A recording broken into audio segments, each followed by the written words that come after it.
आज मेरे तकरीर का मौजू है कि नबियों से अपनी कौम ने झगड़ा क्यों किया।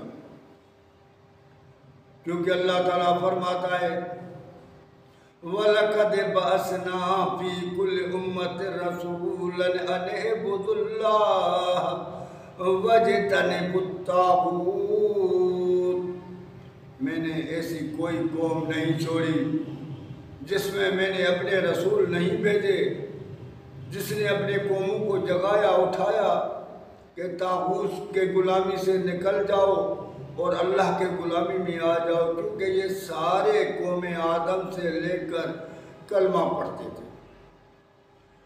पहला नूह नबी है और वो अपनी कौम में गए तो वो कलमा तो पढ़ते थे तो लेकिन वो सोए हुए थे। तो हज़रत नूह ने उनको क्या कहा, उन्हें भी ये दावत दी कि मेरी कौम अल्लाह की इबादत करो। या कौम इब्दुल्लाह मा लकुम मिन इलाहिन गैरुहु अफल्ला तत्तकून। ए मेरी कौम अल्लाह की इबादत करो, अल्लाह के सिवा कोई इलाह नहीं। नूह से लेकर अल्लाह के रसूल सल्लल्लाहु अलैहि वसल्लम तक यही पैगाम गया। जब अल्लाह का महबूब इस दुनिया में आया तबलीग के लिए तो अरब के सरजमीन पर जहालत ऊंच पर थी और कलमे भी पढ़ते थे, ला इलाहा इल्लल्लाह, मूसा कलीमुल्लाह, ला इलाहा इल्लल्लाह, इब्राहिम खलीलुल्लाह, ला इलाहा इल्लल्लाह, ईसा रूहुल्लाह, ये उनके कलमे थे। हर नबी का अपना अपना कलमा था। अल्लाह ताला फरमाता है मैंने अपने रसूल को उन बात को सच्चा करने के लिए भेजा। जब अल्लाह के रसूल उस वक्त वो दीन उनके पास इब्रानी ज़बान में था, उनको पता नहीं था कि हम क्या पढ़ रहे हैं क्योंकि उनकी ज़बान नहीं थी। सिर्फ चंद बंदे समझते थे, बाकी कोई नहीं समझता था। वो उन बंदों के मुहताज थे, जैसे वो कहते थे वैसे वो करते। तो अल्लाह के रसूल सल्लल्लाहु अलैहि वसल्लम ने जब उन सारे अपने कौम वालों को बुलाया और कह दिया अगर मैं आपसे कह दूं कि एक बड़ा लश्कर आ रहा है जो तुम सारों को नाश कर देगा, क्या तुम मेरी बात को मानोगे? सारों ने यकमुश्त होकर कहा कि बिल्कुल, अगर आप फरमा रहेंगे तो हम मानेंगे, हालांकि हमारा दिमाग नहीं मानता है।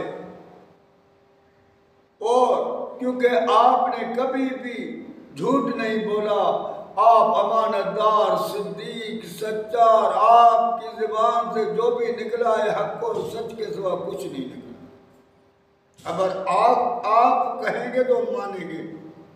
अल्लाह के रसूल सल्लल्लाहु अलैहि वसल्लम ने फरमाया इतना मेरे ऊपर इत्मीनान है। लोगों ने बोला बेशक।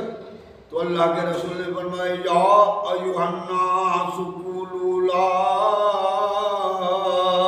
इलाहा इल्लल्लाह तुफ़्लिहून। फिर ए लोगों मेरी बात सुन लो, ला इलाहा इल्लल्लाह कह दो फला। अब क्या हो गया, वो इब्रानी से निकल कर अपनी ज़बान आ गई। अब अपनी ज़बान आ गई तो उनको बात समझ में आ गई कि ये क्या बात है। उन्होंने क्या कहा, माँ समेना हादा फी मिल्लतिल आखिर, हमने इसे को किसी भी मिल्लत में नहीं सुना। यानी वो बात इनको अजीब लगी ला इलाहा इल्लल्लाह की, क्योंकि कभी उनको उसकी ज़बान में माना पता ही नहीं गई। उनको ऊंधाही में रखा गया, उनको पता ही नहीं था कि हम जो पढ़ रहे हैं वो क्या पढ़ रहे हैं। जब अपनी ज़बान में आया तो आंखें खुल गई। मानने वाले ने तो मान लिया, लेकिन अक्सर बंदू ने इनकार कर दिया क्योंकि उनको पता था कि जो वडेरे थे, शाही खानदान थे, सरदार थे, उन लोगों ने फौरन इनकार कर दिया कि तुम ये क्या कह रहे हो। तो मेरे भाई हम अंदाज़ा करें, जब तक इसको अपने ज़बान में नहीं समझने की कोशिश करेंगे तो कामयाब कहाँ हो। हमने भी सुनी हुई है, हम सुनी है, सुनी बात पर चलते हैं, हमने कभी इस पर मेहनत नहीं की है। मोहब्बत की दावा तो करते हैं लेकिन मोहब्बत का पता नहीं है। ये इश्क नहीं आसा, इतना समझ लीजिए कि आग का दरिया और डूब के जाना। हमें इश्क को मजाक समझ के हम कहते हैं माश के रसूल, मोहब्बत को मजाक समझ के हम कहते हैं रसूल से मोहब्बत, क्योंकि हमें किस चीज़ का पता ही नहीं है ना। जब पता पड़ेगा तब पड़ेगा जब मैदान में निकलेंगे, जब उसकी हकीकत मालूम हो जाएगी। तो जब मक्के वालों को हकीकत मालूम हो गई, सारे के सारे अल्लाह के महबूब के दुश्मन हो गए। पहले सारे के सारे मोहब्बत करते थे, मोहब्बत करने वाले दुश्मन हो गए। आज भी हम जब उस कलमे को खोल खोल के पेश करते हैं तो लोग दुश्मनी करते हैं, मानते ही नहीं, सुनते ही नहीं है, बैठते ही नहीं है, तवज्जो ही नहीं करते हैं।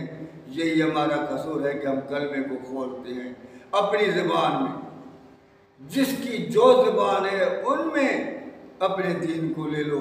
खुदाया इस दीन से हटो नहीं, इस दीन को गरीब मत करो, इस दीन को ऐसे ओपरा मत बनाओ कि दुनिया में हर बुराई चल रही है और अच्छाई का नाम ही नहीं है। अल्लाह का रसूल अच्छाई लेकर आया, शैतान बुराई फैलाना चाहता है। अल्लाह के नबी की मिशन थी कि कायनात में अच्छाई, शैतान की मिशन है कि कायनात में बुराई। आप खुद अंदाज़ा लगाओ कि जहाँ बुराई चल रही है यहाँ अच्छाई।